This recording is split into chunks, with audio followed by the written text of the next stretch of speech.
Welcome to the Vintage Ballers podcast. I'm your host, Brad Carino. And on today's episode, we have Mark Brungard joining the show. Mark attended Springfield High School, where he was a two-time first-team All-Ohio selection at quarterback before attending Youngstown State, where he played for Jim Tressel and won 2 national championships. He later went on to coach football as a head coach at Poland High School. So without further ado, please welcome Mark Brungard. I listened to your podcast with Dave Burcham. Just absolutely loved it. Dave's a great guy. What a lot of stories he had. Oh, he's a wealth. He's a wealth of sports, useless trivia, great sentimental stories, knowledge. I mean, he and I went to church together for years, and then they moved to North Carolina. But yeah, man, he's a legend around here. Oh yeah, I mean, he just like all the connections that he had with people up where I'm from Cleveland, so there's so many Youngstown, Cleveland connections, and just Northeast Ohio in general. People. Again, I was telling him, Mark, people who aren't from Ohio don't understand the rich history of sports here. No, I mean, there's a lot of rich history here with all baseball, basketball, football. goes on. Right. Just such a state of, beyond just LeBron's and all the obvious people. Sure. There's just so many, as you know, it's a very talented state that doesn't really get a lot of press compared to, obviously everyone talked about New York and California and Florida, Texas, but Ohio is usually top 5, 6, 7, when it comes to sports. Yeah. And, you're saying the states you're talking about are so much bigger. So per capita, I think we got to be at the top, like the amount of world-class or Hall of Fame caliber people for the size of the area that we came from. I think it has a lot to do with the industrial, revolution, the steel industry that Pittsburgh, Cleveland, this region just produced a lot of hardworking but talented people. I completely agree with you. Yeah, I think that's just a part of it. But anyway, I'm just honored to be on. This is great. Well, I can't wait to go back and talk about your career. And there's so much we can go over. But I want to first of all, I want to give a shout out to Jim Guido for making this happen. Yeah. So I mean, this is awesome. He's the one that got me Dave, and he knows so much. Me and him connected right away because I work with Jim. And we connected right away on sports. That was like the first thing we started talking about. And Jim can talk sports for days like I can. So, he told me a couple people he'd like to get on here, and you were one of them. I was like, please make it happen. I love to have him. Yeah. Jim's a great guy. So kudos to him. So, Mark, I want to take it back. Where did you grow up, and when did you fall in love with football? New Middletown, Ohio. We're about 10 miles south of Youngstown, about halfway between Cleveland and Pittsburgh. And so I fell in love with football, I think, by just, I had an older brother who introduced me to a lot of sports, and watching football on television. Of course, I grew up, as a child in the 70s. So, the Steelers were it, and our city of Youngstown is really divided between Cleveland and Pittsburgh. And so, in the 70s, of course, everyone wanted to be a Steeler fan. And that's where I kind of remember starting to watch football. And then, I guess I inherited some athletic genes from my parents. So it was just one of the playground and backyard games that we played. I had friends and neighbors, and we'd have pickup games. And, I always had a good arm. So the position that I was naturally good at was quarterback. I wouldn't say I was the toughest or nastiest. I wasn't like a linebacker type football player, but I enjoyed playing the quarterback position and had a mind for the game and a strong arm naturally. So I got started in 4th grade, played 3 years of youth football, and then 7th, 8th, and up through high school. But New Middletown, Ohio, Springfield local high school, suburb of Youngstown. But I think it was through watching the legends of the Steelers in the 70s that first got me intrigued by it. So any favorite players in the Steelers? Well, I mean, the standard, Terry Bradshaw, Lynn Swann, Franco Harris, John Stallworth. I was afraid of Jack Lambert and Mean Joe Green and Mel Blount, but from all those, the Hall of Famers of the Steelers. And in the 80s, Cleveland got good, and a local product of ours, Bernie Kosar, became really famous. And so I appreciate him because I was never the most fleetest of foot. I wasn't a great runner, but Bernie, became famous by being a passer only. So I thought, geez, if he can do it, why not? But those are a few names that I remember. I had Eric Metcalf and Reggie Langhorne on the show, and Reggie's a friend of my dad. So they, play with Bernie obviously for years, and they have tons of stories. And that team, obviously in Cleveland, they're still beloved. Bernie's beloved here. He's an icon here. And, that it's a shame they never got a chance, that he never got a chance to play in the Super Bowl. 3, games came down to the wire to go there, and they just couldn't pull it off. And I was a little kid back then, Mark. So I remember the devastation of Browns fans being that close, especially after you guys had won multiple championships in the 70s. It never panned out. It kind of alternated with Cleveland and Pittsburgh, because Cleveland was very good back in like the 50s, 60s, and then Pittsburgh was good in the 70s, and Cleveland in the 80s, and then Pittsburgh again in the 90s. So it kind of, we never really were good the same decade, which is a shame for being the rivals that we are. But and then of course you guys has dominated us for the last 25 years. But well, we have Ben Roethlisberger to thank for that. But yes, another Ohio guy. Yep. So I know that they keep coming up. But it's crazy, like, you talk about the Steelers and Browns, because Youngstown is kind of that dividing point. And, a lot of people I know out there, it's usually half and half. Half of them are Steelers fans, half are Browns fans. So that's just how it is. It's funny for people who aren't from Ohio. Cleveland and Pittsburgh are about 2.5 hours from each other. So they're pretty close. Yes. And again, it's a pretty, and football here and in this region is just, it's everything. It's no everyone question. talks about it. It's really a religion here. Really, I mean, college, high school, NFL. It's still very prevalent. So I have a friend of mine who's on the podcast actually, and he just took over for St. Ignatius in Cleveland, which is an institution of football up here. And he took over for the the legendary Chuck Kyle. And Chuck, was there for, I think, 50 years, whatever it's been, won how many state championships. So his name is Ryan Franziger, my buddy from grade school. And, he's taken over now. I said, one of the best programs in Ohio. And I'm so excited to see what he can do with that program, but it's fun to see someone I grew up with take it over. And you guys, not like replacing a legend in Chuck Kyle. Oh, he's the best thing I ever heard about Chuck Kyle was that he taught upper level, was it math or physics or calculus, as long as he coached. I mean, just you think about coaches, they're there to coach. They're not teachers per se, but not Chuck Kyle. I heard he was an amazing teacher as long as he was a coach. And I thought I respect that tremendously. Ryan told me, Mark, that he cared really. I mean, he was more about the educational part than he was the football part. And people think, like you said, most coaches are more about the sports, because that's their thing. But he said, no, he was all about education first. So he really was. I mean, he is an icon still, and I'm sure he'll still be around the program after he retires. But, it's just, I was very pleased to hear my buddy got the job, because he's a great kid. And I think he's going to do fantastic things there. But I told him, I said, what a legend to take over for and to learn from. And, Chuck Kyle. And again, great coaching, obviously, with, Coach Tressel. We'll get to that too in a little bit. But when you were younger and you were playing quarterback, did you foresee, your career going in the direction that it would eventually being a 2-time champion, et cetera, actually a 3-time champion? I know you're not at all. Basketball was my first love. My dad was a 2-sport athlete in high school and went to state in track and basketball. So in our small rural country little school, we had 2 teams that made it to state in basketball, and this would have been in the 60s. And so that was always what we aspired to do, was make a great run and be the next team to go to Columbus for basketball. Football only, I think, became something I thought I was good at or could do beyond high school. Once I got into high school and had some success there, I played all the sports like most kids back then. There wasn't this year round, there wasn't travel, there wasn't all the specialization that, I really disdain. But so, I played them all, enjoyed them all. And also my parents, raised me on a farm. So I had to spend a lot of time working in the summer when a lot of my buddies were riding bikes and swimming and chasing girls around. I was working. So that was, to me, I think, a competitive advantage and just something in my character that, formed a work ethic that I really used later on. So when I got to high school, like I said, football became the thing that I think I excelled at. And, I stopped growing at 6 foot and had about a 25-inch vertical. So I knew basketball wasn't going to be a long-term thing for me. What position did you play in basketball?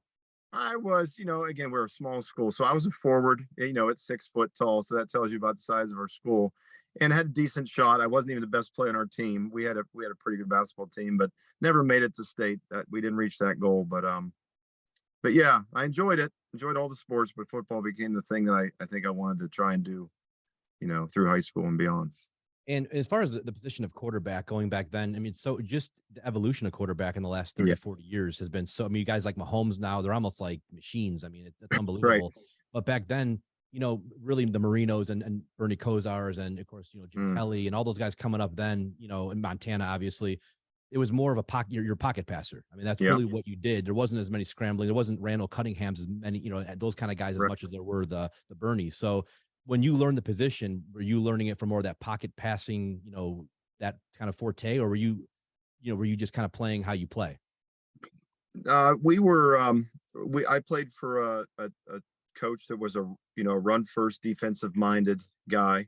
Um, and but when I got there and they realized kind of the receivers that we had and the way I could throw and maybe it was the offensive line too. We weren't the biggest group, so they were better at pass blocking, and we threw the ball.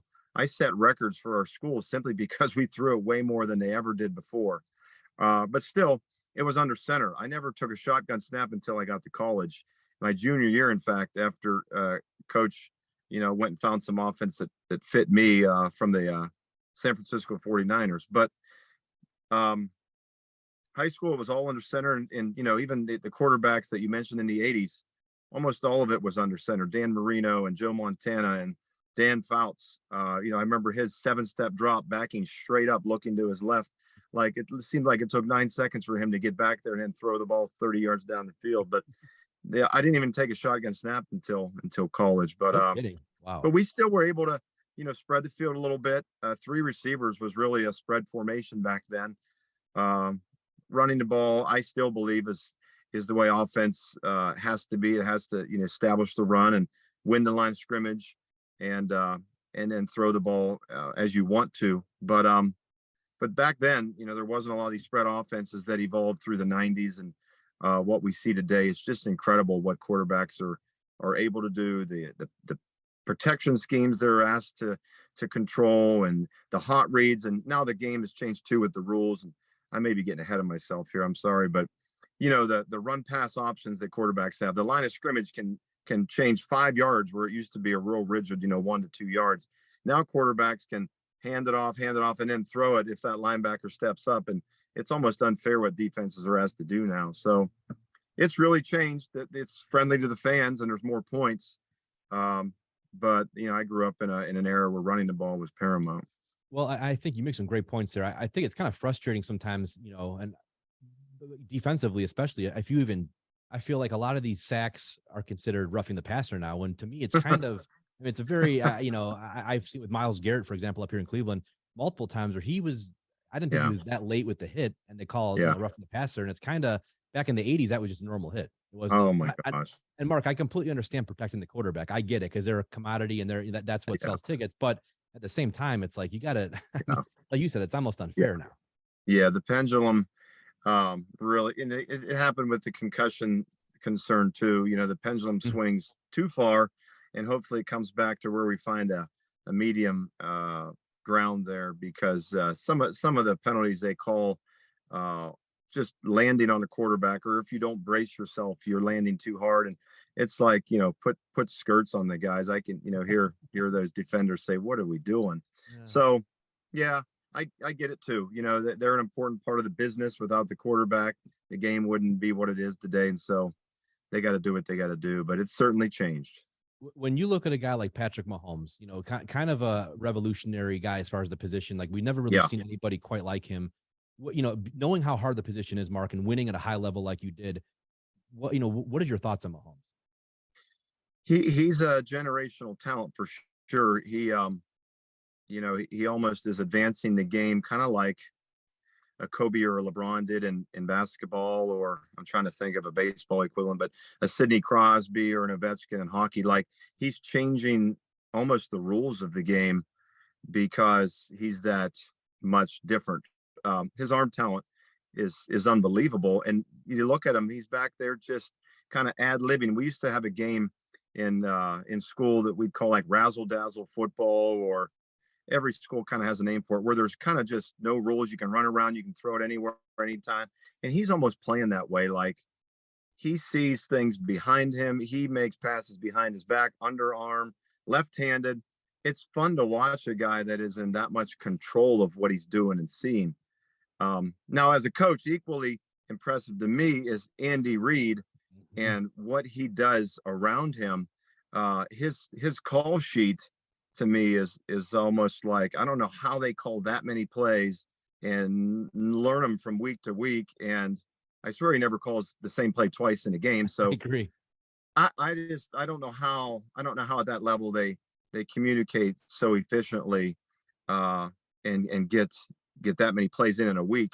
When you see guys like Tyreek Hill and some others that have left, new guys come in, and it really, I guess all he needs is Travis Kelce. It's crazy.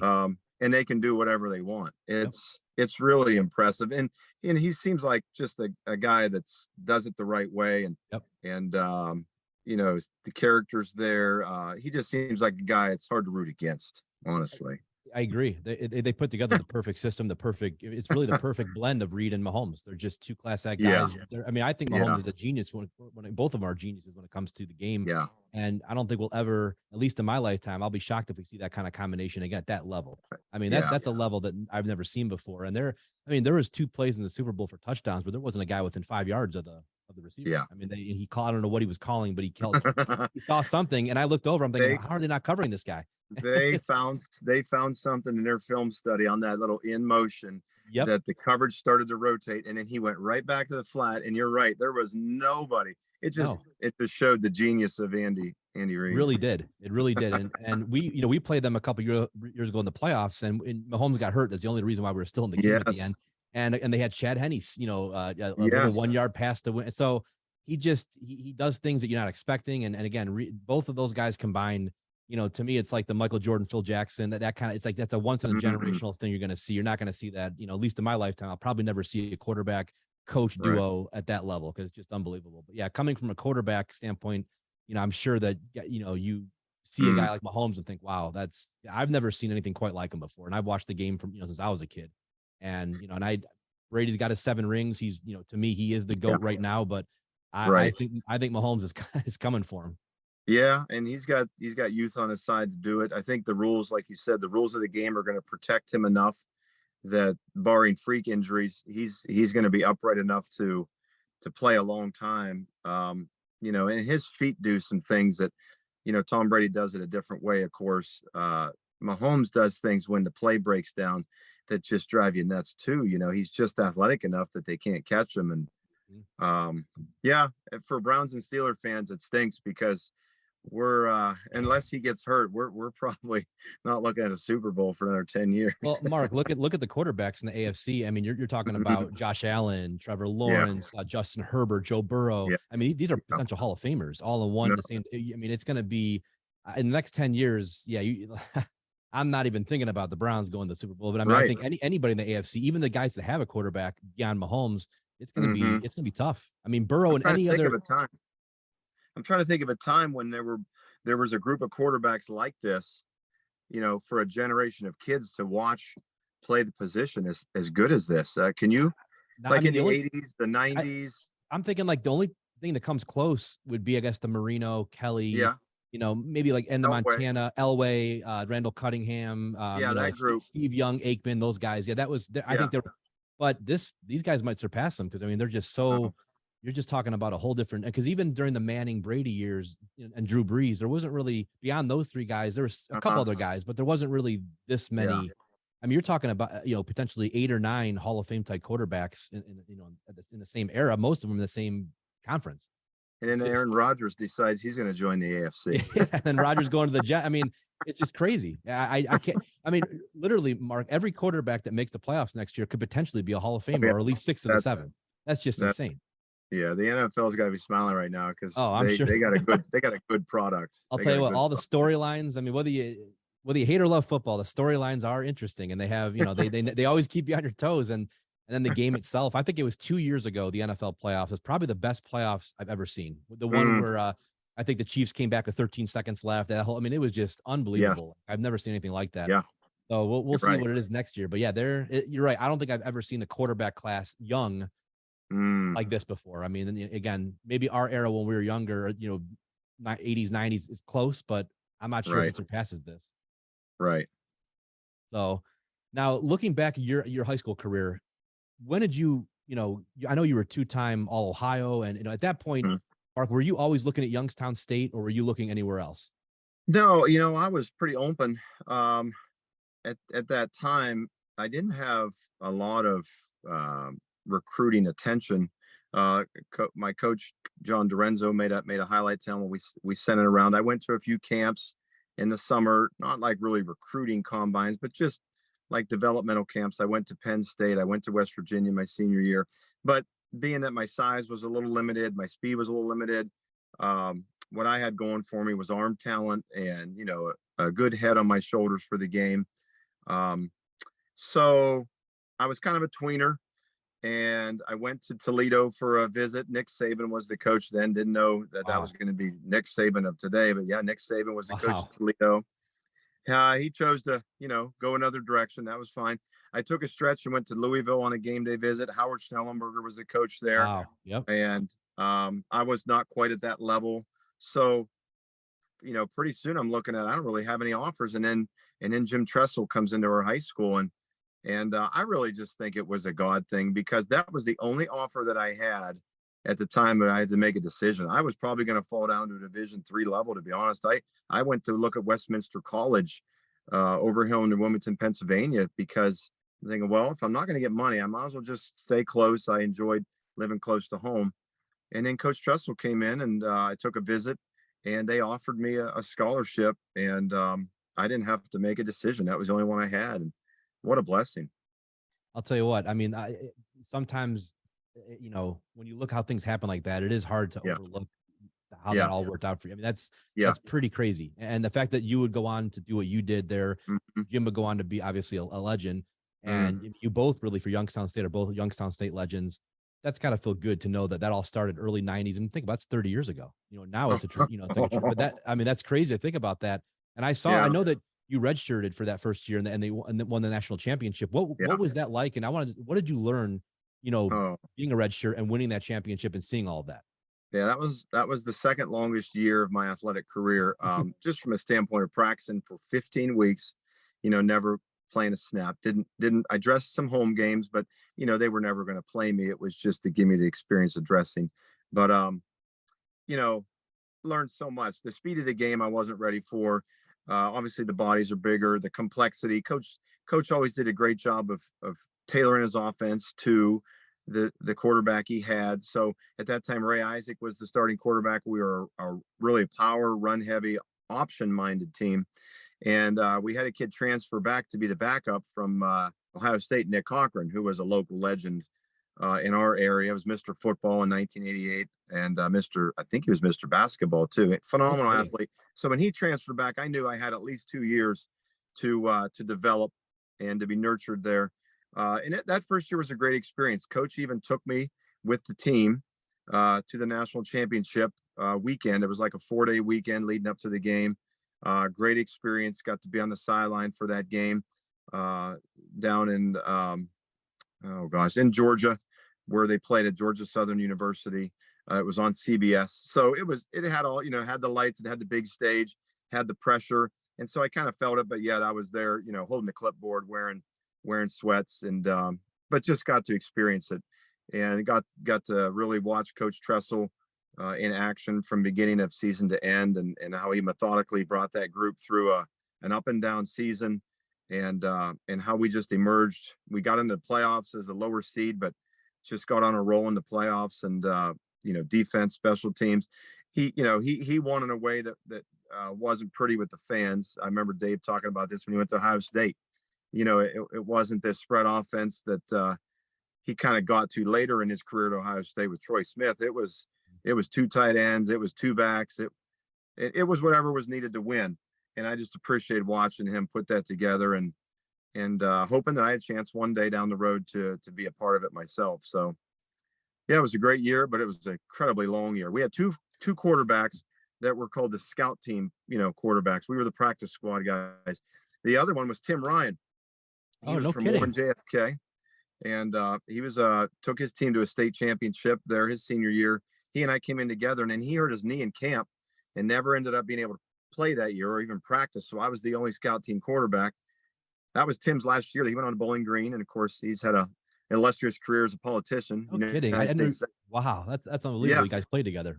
yeah. So we played together one year. We had some fun there, but he went on. So I was the only guy. Took every snap at practice. Now it wasn't like playing guard or playing fullback. They didn't allow the first team defense to kill me. There were a few times they tried, but they kept me pretty safe. So long year, but learned a lot. Learned a lot. Going into your sophomore year now, after that experience, were you physically, mentally, emotionally more prepared for what you're going to face that year? Going. I know you weren't. Yeah. What was the mindset like? So I was redshirted, and so that year I really set out in my mind, I'm going to beat out Nick Cochran. I want to be the starting quarterback. When it came down to it, he was better. He was a fifth-year guy at that time. He had been at Ohio State a couple years and then transferred home. So he's at I would say he was at another level compared to me at that time. He took our team to the national championship. We lost on a last-minute field goal, but we were runners-up that year. I got to play some. I played in the game we had to win to make it to the playoffs, and I played in a playoff game. I still wasn't ready looking back. It was good that Nick was there, and obviously we were one play away from being back-to-back champs. But that season really was the bridge that got me ready to take over in '93, which would have been my third year, but my sophomore season in football. And take us through that season. And I know you guys ended, I think, beating Marshall in the national championship. So, yeah. And that was before Randy Moss, right? Right before Randy Moss. It was before Randy Moss. Yeah, he transferred in, I think, my senior year. He ended up landing at Marshall. So anyway, that was the year that the year before in '92 that the national championship was moved from Statesboro, Georgia to Huntington, West Virginia. So we played Marshall in '92 there. Lost in the last second. The thing I remember about, I'm backtracking a little now, but the thing I remember about that game, we got on the buses to leave the stadium to drive to the airport, and the town was just filled with fans that had come out from the stadium, come out from the bars, come out from the restaurants, and were just lining the streets, and the traffic was just backed up, and we could only go like 5 miles an hour, and the horns were blaring everywhere, and the fans were right at our bus, telling us they won the game, giving us other gestures, of course, but sure. It was a pretty hostile. So anyway, that was a memory that Coach brought with us into the '93 season. And the theme of that year was Silence the Horns of Huntington.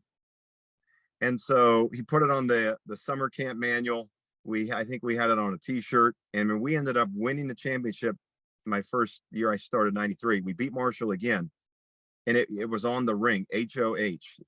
It was on our championship ring, the Horns of Huntington. So it was a sweet redemption for us to go from '92 losing to them there to '93 beating them there for the championship. So yeah, I really came of age that season. I had, we had an offense that was really built around a heavy run game, but I was able to step up at times and make plays in the pass game and running the ball that our team needed. And I felt like I really became a contributor, not just someone who handed it off, but someone who was able to make the plays necessary to get us where we needed to go. And I still hold the record.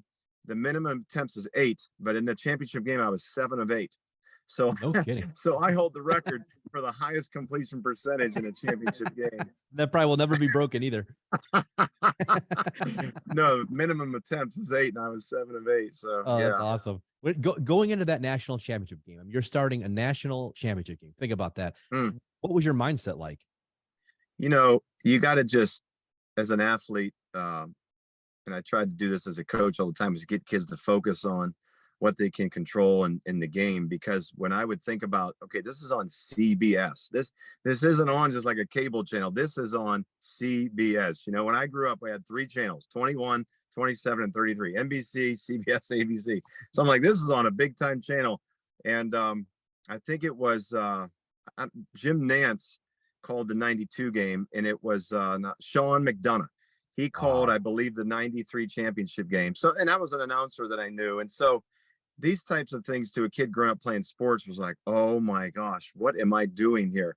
But, when we got into warmups, when the game started, literally that just kind of all faded into distance. And it was all about just, executing play to play and But looking back now, I don't know how I wasn't more nervous because, to a kid growing up watching sports on TV, when you're on TV, that's a pretty cool feeling. Oh, it's got to be. I can't imagine that. I mean, I guess sometimes when you're younger, ignorance is kind of bliss. So you don't know any Yeah, better. So you just go out there and play. But I mean, I would coach have been. coach was a great psychologist too. He did things to not allow you to lose your focus, and he had his teams locked in to the moment. He just, he started that in training camp through the season. It wasn't like he just decided, hey, we're going to get focused. He had a system in place that his players really, stayed the course and got better every week and just didn't get distracted. And, I saw it there. I saw it when he was coaching Ohio State. His teams were always ready for those big games and just played a very controlled, focused game. And it's just the knack he had. What were some of the values that Coach Tressel instilled in you? Well, he was an educator. He went to, of course, Bowling Wallace, played for his dad there, and was going to be a math teacher. And then right out of college, decided that maybe coaching would be something he would give a try. So his dad got him an opportunity to be a graduate assistant for Don James at University of Akron. And then he went to, I think he went to Syracuse with Dick McPherson. Then he went to Ohio State with Earl Bruce. All that to say, he was a tactician. He was like a math teacher coaching football.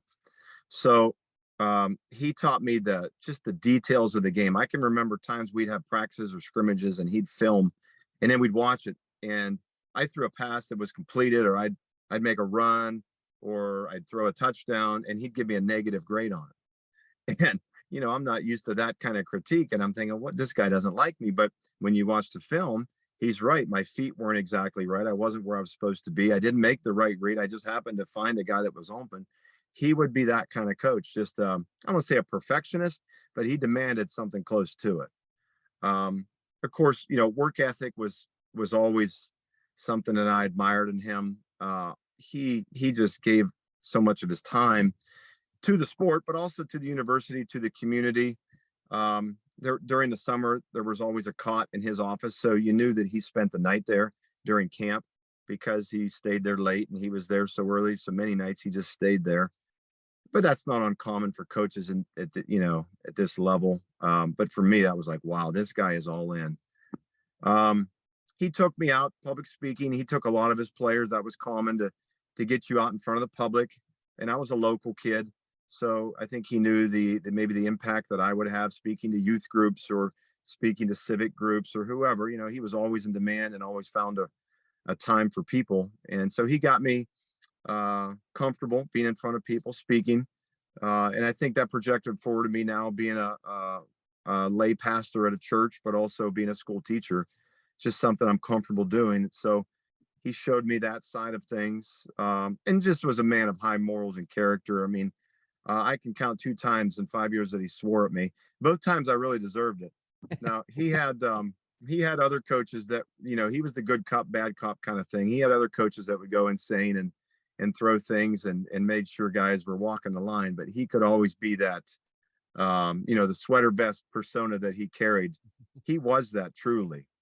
He was always in control and always had a plan. So that was long-winded, but that was a few of the things that I. No, I'm so glad you said that because you touched on a couple of points. 2 of my buddies played for Ohio State.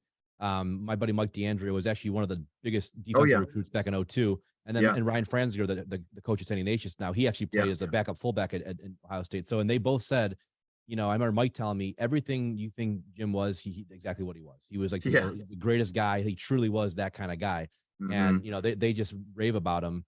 And one of another guy I had in the podcast, Dan Largent, I believe it was his mother was good friends with Jim's brother. And I can't remember what, I think he passed away, his brother.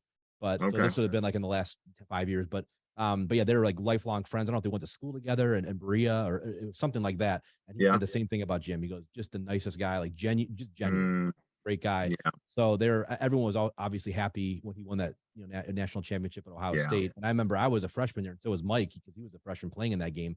And I'll never forget like that Miami team. People forget, Mark. They were. I mean, that might have been one of the greatest teams of all time. Maybe even the greatest. And I mean, I did not think we were going to win that game. I really didn't. And when they won, I said, what did you think? Now, knowing how Coach Tressel is, did you give us any chance, or what did you think of like that whole season? Because with obviously, Maurice Claret coming from Youngstown, Yeah. was that for you? Was that fun watching, a guy that Oh, you know so well and having, a local kid like, Maurice Claret lead him there? What was that like? yeah, absolutely. It reinvigorated my love for, watching Ohio State when Coach went there. So I became a week in and week out fan. It didn't surprise me because even though you watched them throughout that season, win by the skin of their teeth, the Krenzel pass to Michael Jenkins on fourth down at Purdue, Purdue, you yep. think they barely beat Illinois. They beat Michigan, I think 14-9, maybe that Yep, you're right. season. You're like, dang, they're winning ugly. And here's Miami with like 11 NFL, all pros on their team. But somehow he's going to find a way to make this a competitive game. And then when you start to watch the game unfold, it's like, he's doing it. They're doing just enough in the pass game. They're running the ball. Their defense had a great plan, a turnover here, and that's all they needed. And they played a clean game, and they got a great call, which sometimes you need at the end of the game on that pass interference to Chris Gamble. Oh, yeah.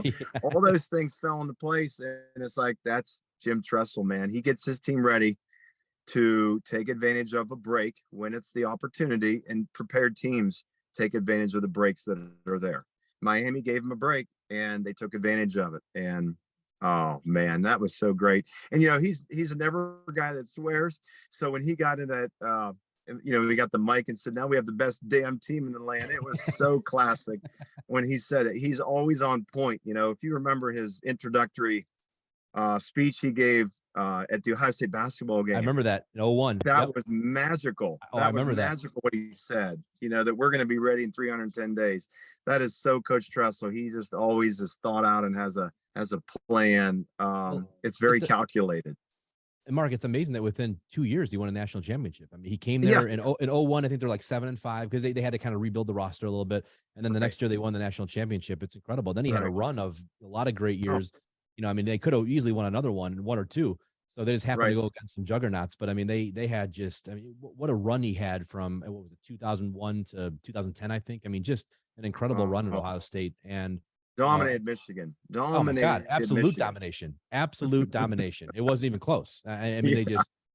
So I think you look at his history there. I think it's when Urban came in and took over, and I feel like when you look back at all that now, Coach Tressel gets a lot more respect, I feel, than he did when he first left in 2010. I feel now people look back at him and they realize how great they had it, and like, wow, that was a pretty great era of football. And I don't think people truly appreciated it at the time.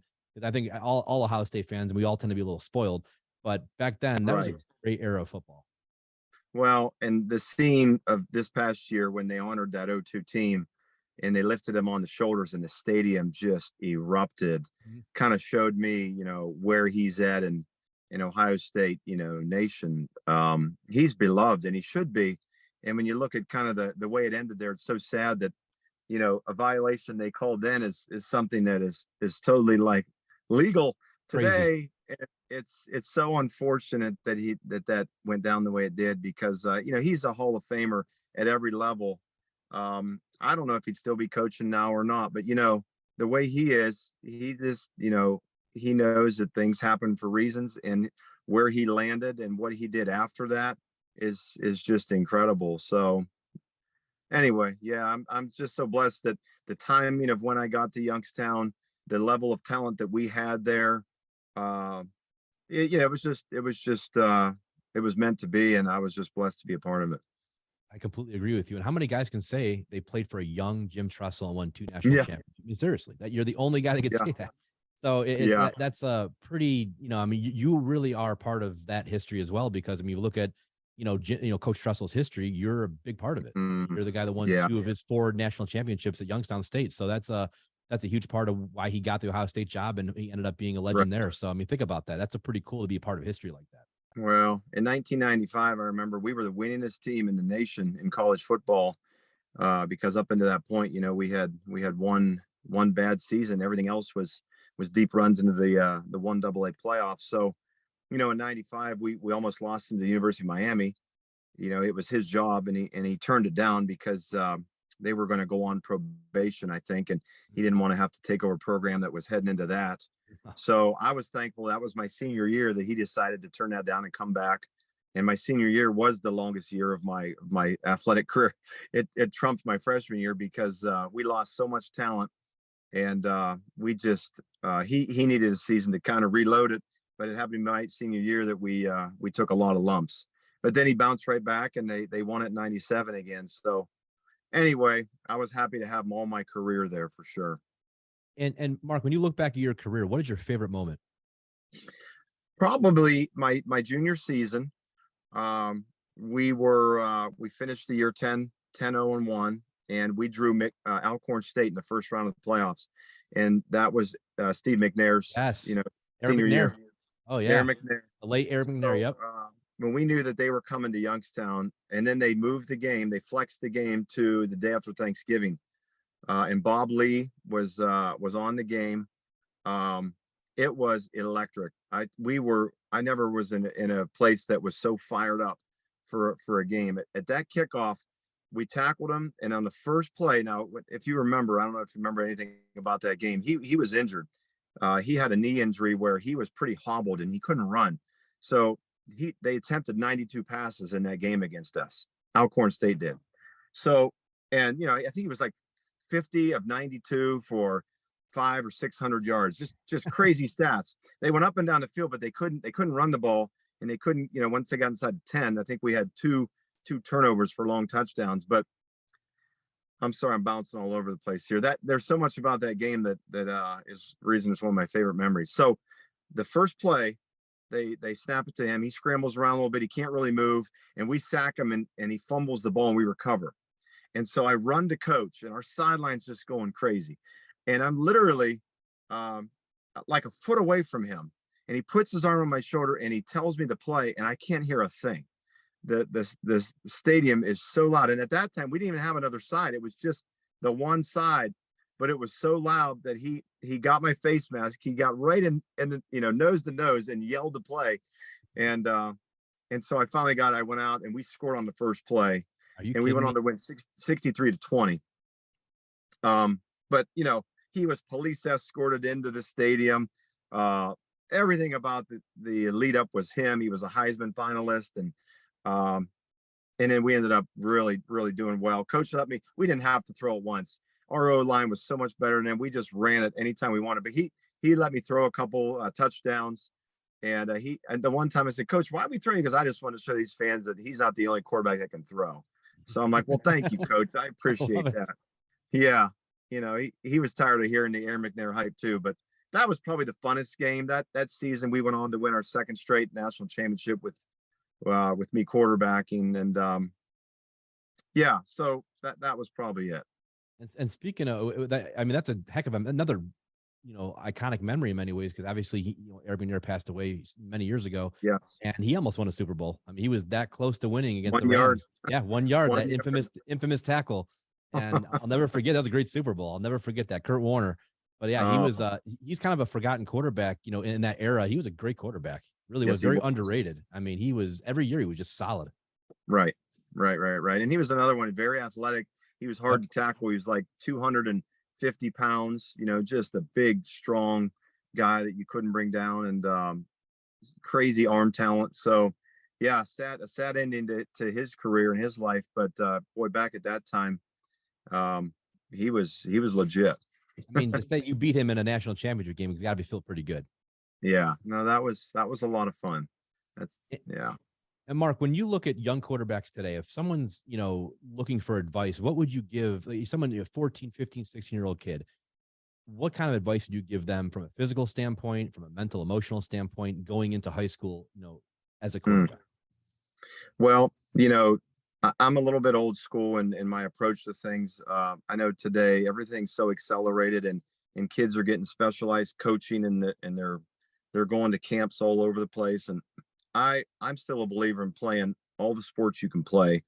I think playing basketball offers you things as an athlete, as a quarterback, and your decision making, and in the way that you, just the tactical approach to that sport, I think can help as a quarterback. Play baseball or run track, just be an overall well-rounded athlete.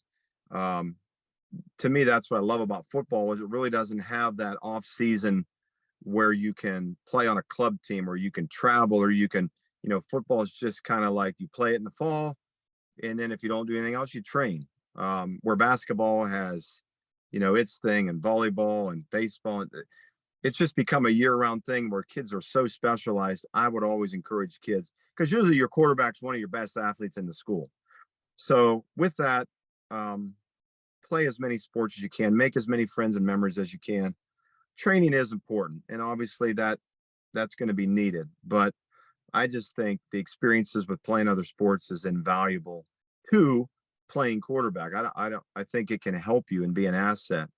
I think you need to watch the game and not watch like stats for your fantasy football team, but literally watch games of football.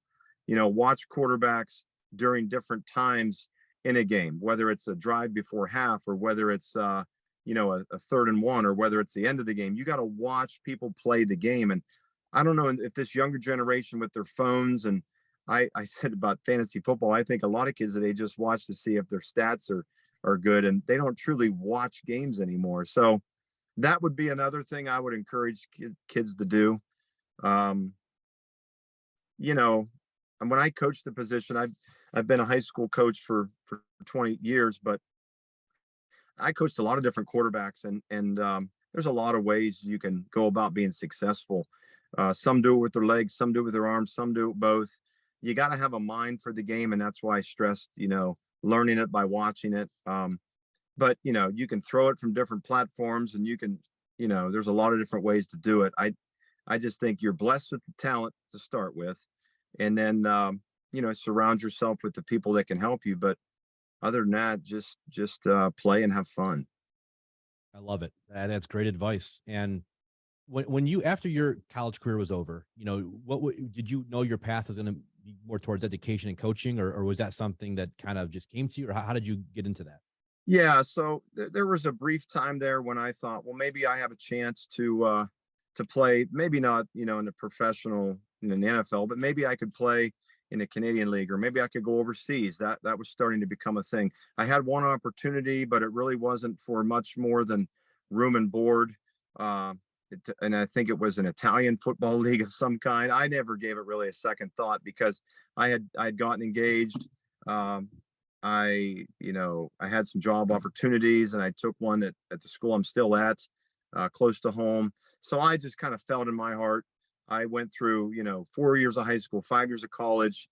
I'm walking away from the game with 2 good knees, 2 pretty good shoulders, a couple concussions, but, I'm walking away healthy.